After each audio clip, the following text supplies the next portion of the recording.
Hello students, welcome to SRD high school classes. आज आम षष्ठ श्रेणी विज्ञान बहीर अष्टम अध्याय जोटा कि परिस्थान तार अभ्यास कार्य करवा।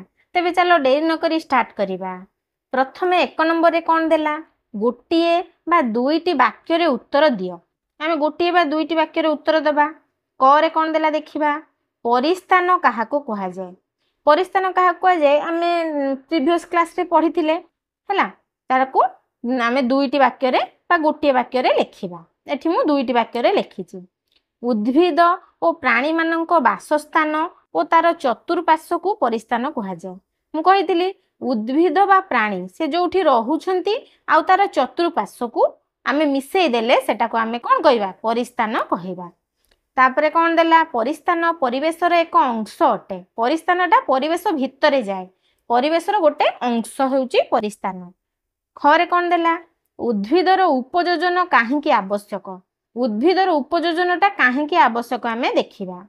उद्भिद माने समस्त प्राणी मानंकु प्रत्यक्ष बा परोक्ष भाव खाद्य जोगाई थांती। आमे जानचंती आम माने समस्ते कोडु खाद्य पाई थांती, उद्भिद मानंक ठारू पाई थांती। तेबे जदि उद्भिद उपयोजन करि न पारिले लोप पाई जिवे। जदि उद्भिद माने ठीक भाव उपयोजन करि पारिले नाही, से माने बंची पारिले नाही, से माने कौन हेबे, उपयोजन माने से माने केमिति खाद्य खाइबे, को परिवेश रे से रहिबे, को परिस्थान रे रहिबे, एटा धर करि पारिले नाही ताल से लोप पाई जिवे। तेणु सेमानकर उपयोजन आवश्यक। से माने सिना उपयोजन पाइले, ठीक भाव रे उपयोजन पाइले से माने ठीक से बंचीबे, आमको खाद्य जोगेइबे, नहल तो से बंची पारिबेनी। सेथिपई ताको उपयोजन निहाती आवश्यक हैला।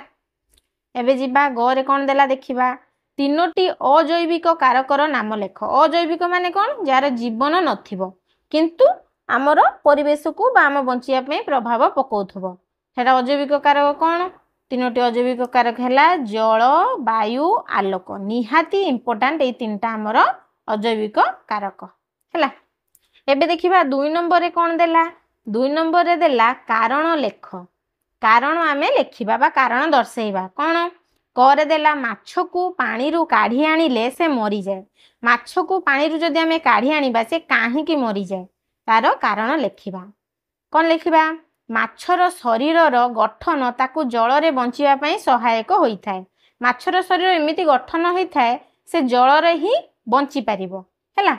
तन माछ को पानी रू जदि आमे काढ़ी देले से उपयोजन करि न पारि मरी जाए, से बाहर को बाहरले मरी जिवो हैला। तापर खरे कौन देला, घोड़ा मरुभूमि रे रहिबा संभव नुहे।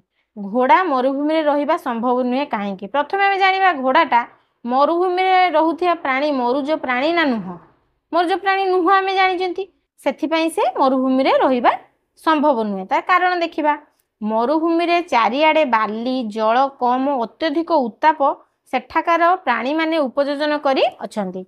माने सेठाकार प्राणी माने जो माने उपयोजन सेठाकार उपयोजन रे रहुचंती, से माने अत्यधिक गरम बा उत्ताप आ जल कम आउ चारिआडे खाली बाली सेठारे रही पारिबे से, किंतु घोड़ा रही पारिबो नाही। घोड़ा मरुभूमिर प्राणी होई नथिबारु से सेठारे रहिबा संभव नुह। से तो मरुभूमि प्राणी नुहे ना, से केमिति सेठी रहिबो। तापर देखिबा ग, कलरा गछ सीधा छिड़ा होई रही पारे नाही। कलरा गछ सीधा छिड़ा होई रही पारेनी काहेकि ना, कलरा एक लता जातीय दुर्बल उद्भिद और एहार कांड सरू और नरम। से तो लता जातीय दुर्बल उद्भिद होता है, से केमिति सीधा होइकी रहिबो।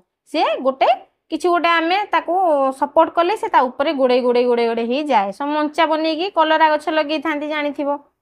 तेणु कलरा गछ सीधा छिड़ा होई रही पारे नाही, से माने अन्यर सहायता रे बढ़ंती। गोटे गछ ऊपर माड़ी थांती, किंबा गोटे बाउंस पका ही थाए बा कणी पका ही थाए बा गोटे मंचा बना ही थाए, ता ऊपर से माड़ी थांती हैला। एबे देखिबा नंबर 3 रे कोन देला, नंबर 3 रे देला केउटी ठीक चिन्ह द्वारा दर्शाओ। जोटा ठीक आमे ठीक चिन्ह देकी दर्शेबा। करे कोन देला, काकुड़ी लतार आकर्षी एहाकु माड़ीबारे साहाय्य करे। एटा बिल्कुल ठीक। आमे जानचंती काकुड़ी लतार जो आकर्षीटा थाए, मान जो एमती सरू सरू सूता भलिया ही थाए, ताकू माड़ीबारे साहाय्य करे। से टिके ऊपर को जाइथिबो, से कणी धर से गोड़े हेकी ताकू सपोर्ट करी रखिला, से पुणी आउ टिके ऊपर को बढ़िबो। पुणी आउ टिके ऊपर जाइथिबो, से कणी रे एमती गोड़े हेकी रहिला। ସେଥିପାଇଁ ସେ ଆଉଟି ଉପରକୁ ଯିବ, ସେ ତାକୁ ମାଡ଼ିବାରେ ସାହାଯ୍ୟ କରେ। ତାପରେ ଖରେ କ'ଣ ଦେଲା, ମାଛର ଲାଞ୍ଜ ଦିଗ ପରିବର୍ତ୍ତନରେ ସାହାଯ୍ୟ କରେ। ଏଟା ବି ବିଲକୁଲ ଠିକ, ଆମେ ଜାଣିଛନ୍ତି ମାଛର ଲାଞ୍ଜ କ'ଣ କରେ, ତାକୁ ଦିଗ କେଉଁ ଦିଗକୁ ସେ ଯିବ ସେ ସେଇ ଦିଗକୁ ଲାଞ୍ଜଟାକୁ ବୁଲେଇକି ତାକୁ ଦିଗ ପରିବର୍ତ୍ତନରେ ସାହାଯ୍ୟ କରେ। ତାପରେ ଗରେ କ'ଣ ଦେଲା, ଖଜୁରୀ ଏକ ମରୁଜ ଉଦ୍ଭିଦ। ଆମେ ଜାଣିଛନ୍ତି ଖଜୁରୀ କଣ୍ଟା ଜାତୀୟ ଉଦ୍ଭିଦ, ତାକୁ ବେଶୀ ଉତ୍ସେଦନ ହୁଏନି ପାଣି ତା ଶରୀରରୁ, ତାର କଣ୍ଟାଟା ତାକୁ ଉତ୍ସେଦନ ରକ୍ଷା କରେ, ତେଣୁ ସେ ମରୁଭୂମିରୁ ବଞ୍ଚିପାରିବ। ସେ ହେଉଛି ଗୋଟେ ମରୁଜ ଉଦ୍ଭିଦ, ଏଟା ବି ଠିକ। ଆଉ ଦେଲା ଓଟ ଏକ ଜଳଜ ଉଦ୍ଭିଦ। ଓଟ ତ ଗୋଟେ ପ୍ରଥମତଃ ଗୋଟେ ପ୍ରାଣୀ, ସେ ଗୋଟେ ଉଦ୍ଭିଦ ନୁହଁ। ଆଉ ଜଳଜ ଉଦ୍ଭିଦ ନା, ଓଟ ତ ମରୁଭୂମିରେ ରୁହେ, ତାହେଲେ ଏଟା ହେଲା ଭୁଲ। ତ ପିଲାମାନେ ଏହା ଥିଲା କ'ଣ, ଚାପ୍ଟର 8ର ଅଭ୍ୟାସ କାର୍ଯ୍ୟ, ଯୋଉଟା କି ପରିସ୍ଥାନର ଅଭ୍ୟାସ କାର୍ଯ୍ୟ ଆମେ କଲେ। ନେକ୍ସଟ କ୍ଲାସରେ ଆମେ ଦେଖିବା ଚାପ୍ଟର 9। ସେତେ ପର୍ଯ୍ୟନ୍ତ ତମେ ମାନେ ମନ ଦେଇ ପାଠ ପଢୁଥିବ। ରହିଲି, ଜୟ ଜଗନ୍ନାଥ।